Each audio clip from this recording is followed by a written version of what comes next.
तर एकीकडे महायुतीमध्ये जागा वाटपावरून वरिष्ठ नेत्यांमध्ये बैठकांचं सत्र सुरू आहे, तर दुसरीकडे शरद पवार गटाचे प्रदेशाध्यक्ष जयंत पाटलांनी अजित पवार गटाचे काही नेते आमच्या सोबत असल्याचा दावा केलाय। तर नाशिकच्या सिन्नर तालुक्यात अजित पवार गटाचे स्थानिक आमदार आणि त्यांचे निकटवर्तीय म्हणून ओळखले जाणारे माणिकराव कोकाटे यांच्या वाढदिवसानिमित्त शहरभर लागलेल्या भल्या मोठ्या होर्डिंग्जवरती भावी मंत्री फिक्स मंत्री असा उल्लेख केलाय।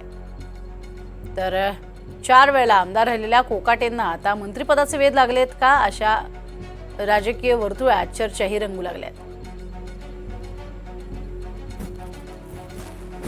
विधानसभा निवडणुकीचं वार हे खरं तर आता सगळीकडेच वाहतंय। विधानसभा निवडणुका तोंडावर येऊन ठेपल्यामुळे खरं तर अनेक इच्छुक उमेदवारांनी तयारीला सुरुवाती केलेली आहे। खरं तर अनेक विद्यमान आमदारांना सुद्धा यंदा तिकीट मिळतं की नाही याची धाकधूक आहे। तर दुसरीकडे आपण बघत आहोत नाशिकच्या सिन्नर मतदारसंघामध्ये विद्यमान आमदार माणिकराव कोकाटे यांच्या वाढदिवसानिमित्त जोरदार बॅनरबाजी होर्डिंगबाजी करण्यात आली आहेत आणि आपण जर बघितलं तर चक्क फिक्स मंत्री भावी मंत्री असे फलक खरं तर यांच्या समर्थकांकडून लावण्यात आलेले आहेत। त्यामुळे कुठेतरी माणिकराव कोकाटेंना आता मंत्रिपदाचे वेध लागले का असा देखील प्रश्न आता उपस्थित होतोय।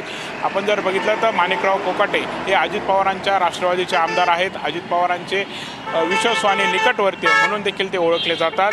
काही दिवसांपूर्वीच खरं तर अजित पवारांची जी यात्रा आहे जनसन्मान यात्रा ती सिन्नरमध्ये येताच अजित पवारांनी माणिकराव कोकाटे हे आता भावी मंत्रीसुद्धा होऊ शकतात असं म्हटलं होतं आणि कुठेतरी त्याच पार्श्वभूमीवरती आता अशा प्रकारे ही बॅनरबाजी करण्यात आली का असा देखील प्रश्न आता उपस्थित होतो आहे। आपण बघत आहोत की सिन्नर शहरामध्ये जवळपास सर्वच ठिकाणी अशा प्रकारे फलक जे आहेत ते लावण्यात आलेले आहेत। कॅमेरा विके पॉवर प्रांजल कुलकर्णी NDTV मराठी सिन्नर नाशिक।